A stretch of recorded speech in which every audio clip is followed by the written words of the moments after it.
Hello, I am Alexander VOK and welcome to episode 23 of my look at the Japanese tech tree in War Thunder. Today I'll be taking a look at the later variants of the Kai 61 in War Thunder. If you want to look at the earlier variants, that is the Ko and Otsu variants. There is an earlier video on those that talks more about the initial development of these planes. Today I'll be looking at the High, or C variant, the D variant, the Tai, and the improved Kai 61-2. So here I'm currently flying the Kai 61 High. Basically the change from this over the Otsu model, as I take out that PE8 with a quick burst, is that the wing-mounted 50 cals are replaced with two imported German MG151 cannons. These were brought to Japan via U-boat and transferred onto a Japanese submarine, and then eventually made their way to Japan, where they were put in to select Kai 61 airframes. In War Thunder, this is at 5.0, and honestly, its flight model is broken. It's much more powerful in terms of its engine than it really should be. It should technically just be the same airframe and same flight model as the Kai 61 Ko and Otsu, but it certainly isn't. As you can see, I've already hit 5,000 meters. And the cannons are a nice improvement over only having 50 cals, although I will say the fact that they're mounted in the wings and that your two remaining 50 cals are in the nose means that those nose-mounted 50 cals, as I've discussed in earlier videos, are nearly useless because of the awful rate of fire they get. But that is more than made up for by the MG151s, which are very powerful, but I don't think would really make this plane a 5.0 aircraft as it currently is. It really should sit where the Kai 100 is at the moment, at 3.7, but have, you know, a proper flight model, because this plane doesn't get an air spawn, unlike the Kai 61 Tai. It starts on the ground, and yet its performance is ridiculous. It flies a lot more like the Kai 61-2, which is a much more powerful engine. This plane is actually much more akin to it's a Japanese version of something like the BF-109E3 or 4, and yet it's at 5.0.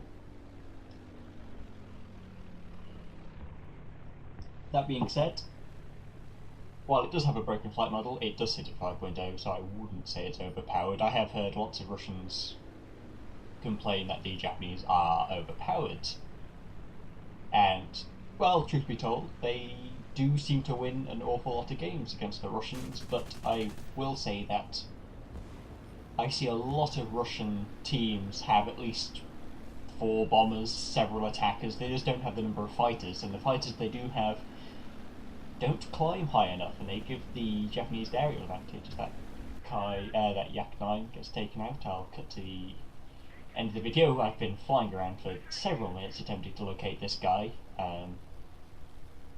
and now it's a race between me and this J2M to see who can take him out. That is probably your biggest struggle when flying this plane. It isn't defeating enemy teams, because the Japanese, I don't know, they seem to do very well at the moment, and, well, they either do incredibly well or very badly, and it depends how much altitude they maintain. If your team maintains altitude and they don't just get dived to death, you can do really well. So I set this Yak on fire. Or you don't maintain altitude and you get picked apart by planes repeatedly diving on you. So I take out that Yak. I'll be cutting over to the footage of the Kai 61 Tai. Yes, well, the Japanese do well. If you maintain altitude, your team does very well normally. If your team is all on the deck because they've dived on a low-flying enemy, yeah, it's very difficult to do well. And I find the main problem with certainly the Russians is that they don't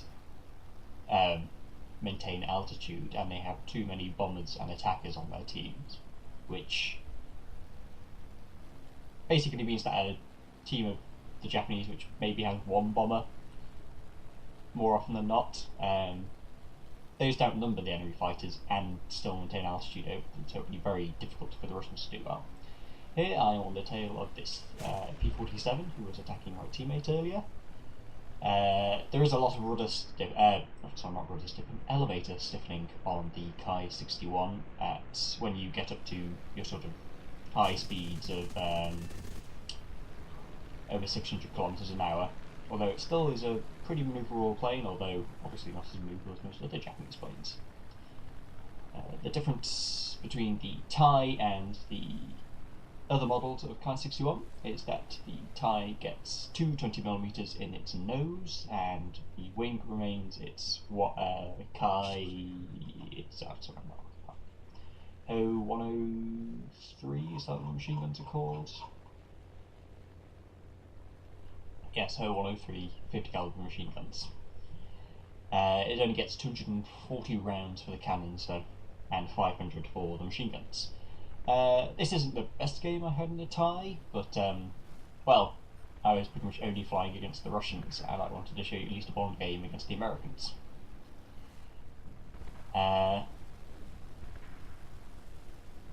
The Tai sits at battle rating 4.3, but does actually have a standard Kai-61 flight model, so it's nowhere near as powerful. It does, however, get an air spawn to compensate for that, so I think the Kai-61 without an air spawn could easily sit at 3.7 and move the Kai-100, which is basically a modified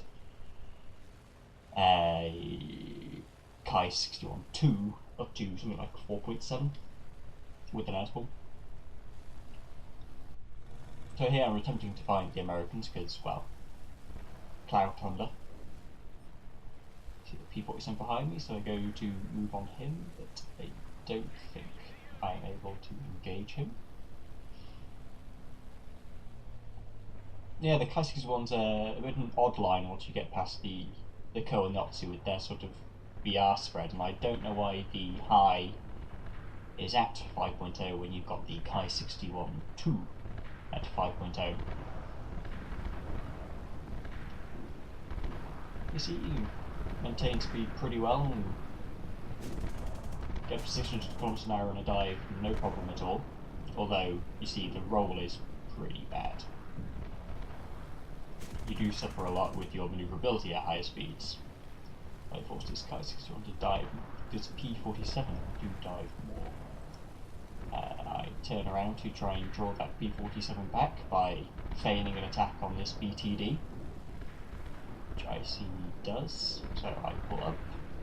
Then I see this F5 model, I believe, coming in. So I notice he is coming in for me, I dive and turn into him to avoid fire, then pull up and over to get onto a 6. Goes up into the vertical. He does have a bit too much speed on me, so I'm not going to catch him here. I'm going to fire a few bursts and then level out a bit to turn away. Don't want to be stalling out.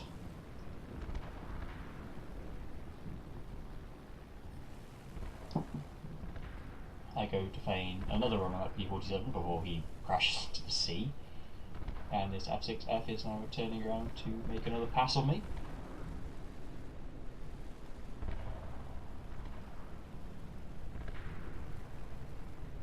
Seeing the level, the Kai-61 Tai is a very fast plane. He doesn't actually make a pass on me, he takes out that A7M in a dive, which is foolish of him to attempt to head on something like an F6F5.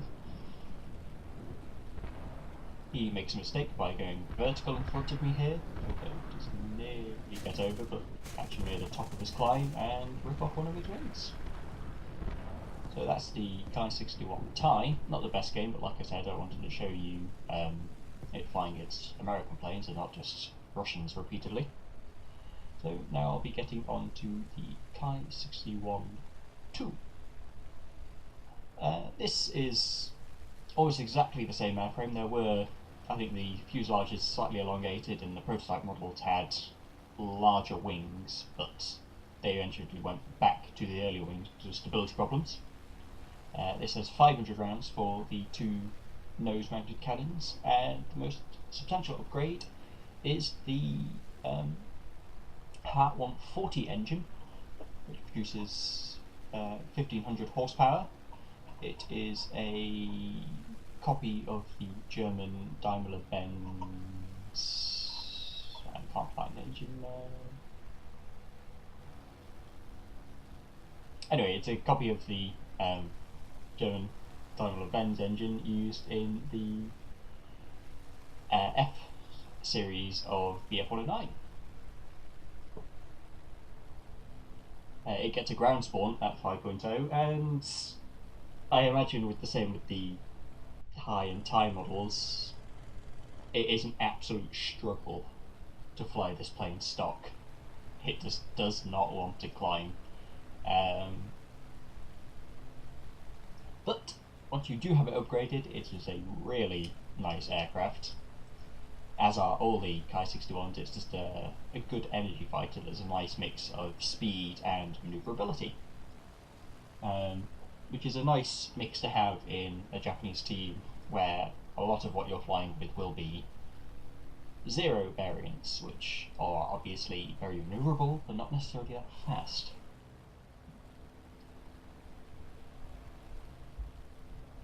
I've been able to climb to 500 meters no problem. I often try and take out enemy bombers in this plane.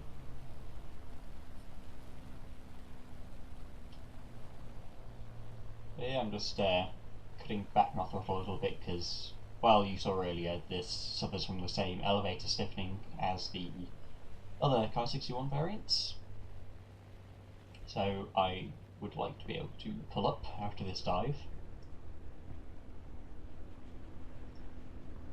That Yak 3 is being engaged, so I do not dive on him. I decide to rather go after this I-185 and LA5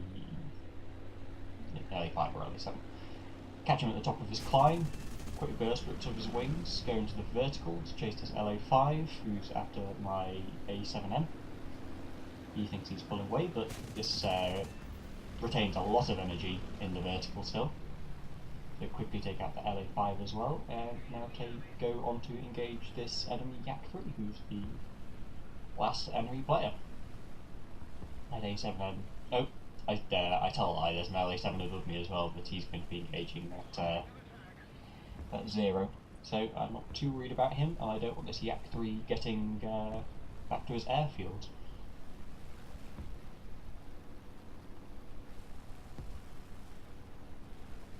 So I manoeuvre to get above this Yak 3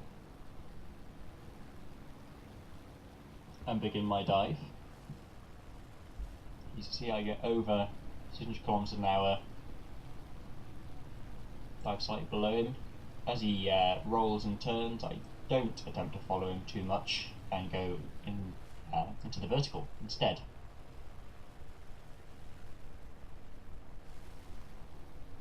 Straighten out and turn around to get back onto a 6. Keep checking what he's doing, make sure he's not trying to go into the vertical for me. I slide back onto a 6, pulling off the throttle slightly. Well, not wepping anymore. He continues his rolls. I don't want to go all the way over with him. I make a quick burst, but don't follow him into the turn too much, and instead go up into the vertical again. This time he pulls around a bit quicker, and I keep my eye on him and use my elevator to avoid all of his incoming shots. And then use my flaps to quickly nose over as he pulls up into the vertical and will be stalling out soon. Yep, he noses over in front of me, I get a quick burst into him, rip him to shreds.